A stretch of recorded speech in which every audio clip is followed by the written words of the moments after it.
کہ قرض خواہ ہم سے قرضہ لینے آئے ہیں. اور جب خدا کے خادم نے کہا کہ تیرے پاس کیا ہے، اس نے کہا میرے پاس ایک کپی میں تھوڑا سا تیل ہے. اور خدا کے خادم نے کہا کہ تو اپنے آس پڑوس کے لوگوں سے برتن اکٹھے کر لے. اس نے یہ نہیں سوچا کہ یہ جھوٹ کہہ رہا ہے، میرے لیے ایسا نہیں ہوگا. اس نے اپنی فکر خداوند کو دے دی.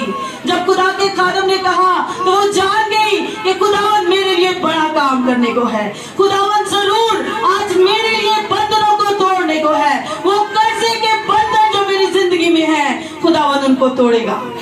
اور خداوند نے واقعی خداوند نے اس کی زندگی میں سے اس بڑے بندن کو توڑا. خداوند نے اس کے بیٹوں کو غلام بننے سے بچایا. خداوند نے اس کا سارا قرضہ اتار دیا. نہ صرف اس کا قرضہ اترا بلکہ اتنے پیسے اس کے پاس ہوئے کہ وہ ان سے اپنے گھر کا گزارا بھی چلا سکے. آج کتنے ہیں یہاں پر بیٹھے جو قرض خواہ ہیں؟ اپنے دل میں خداوند سے بات کیجئے. کہیے خداوند سے، اے خداوند جس طرح آپ نے اس بیوہ کا قرضہ ختم کیا، اس کے بیٹوں کو غلام بننے سے بچایا، اے خداوند آج میں بھی قرضے کی لعنت میں ہوں. آج مجھے بھی اس لعنت سے نکالیے، مجھے اس لعنت سے آزادی دیجئے، مجھے اس لعنت سے رہائی دیجئے. کیونکہ خداوند نے آپ کو لینے والے نہیں بلکہ دینے والے بنایا ہے. زوردار تالیاں بجائیے خداوند کے جلال کے لیے. زوردار تالیاں اس کی قدرت کے لیے، اس کی فتح کے لیے، اس کے پاک نام کے لیے. جو زندہ خدا ہے، جو لشکروں کا رب ہے، جو آپ پہ ہر قسم کے مسئلے کو لے لیتا ہے. وہ یہ نہیں کہتا کہ قرضہ بیٹی میں تو نے مجھ سے پوچھ کر لیا تھا. کیا اس نے کہا، اس بیوہ سے کہا؟ نہیں کہا. آج آپ کی مصیبت کتنی بڑی کیوں نہیں ہے؟ آج آپ کا وہ قرضہ کتنا بڑا کیوں نہیں ہے؟ آج آپ سود میں گرفتار ہیں. آج خداوند آپ کو نکالنا چاہتا ہے. اپنی فکریں اسے دے دیجئے، اپنی فکریں زندہ خداوند کو دے دیجئے. وہ بڑی محبت سے آج آپ سے ہم کلام ہے. وہ آج آپ کے سامنے باہیں پھیلائے کھڑا ہے. آج اس کے کلام کو سن کر اپنے دلوں کو سخت نہ کیجیے گا. اگر خدا ہم سے محبت کرتا ہے، اگر باپ مجھ سے اور آپ سے محبت کرتا ہے، تو کیا یہ ہمارا فرض نہیں ہے کہ ہم اس سے محبت کریں؟ کیا ہمیں نہیں چاہیے کہ ہم اس سے محبت کریں؟ کیا ہمیں نہیں چاہیے کہ ہم اس کی محبت کا جواب محبت سے دیں، اس کے آئین کی پیروی کریں؟ وہ آپ کے سامنے کھڑا ہے میرے عزیزو. آج وہ آپ سے کہہ رہا ہے کسی بات کی فکر نہ کرو.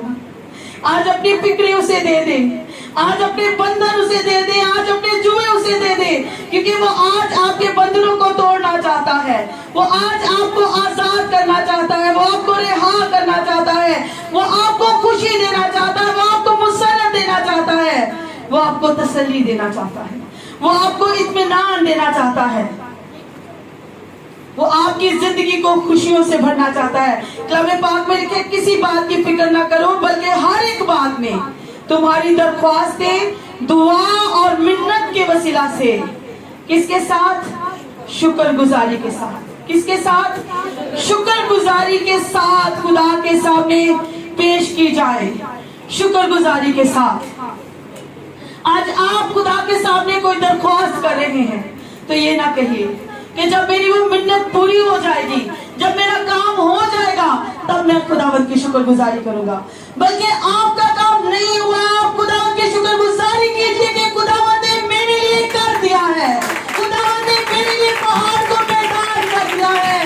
خداوند نے میرے لیے ناممکن کو ممکن کر دیا ہے. خداوند نے میری تمام فکریں لے لی ہیں، میری مصیبتیں لے لی ہیں. تو کیا وہ آپ کی مشکلیں نہیں لے گا؟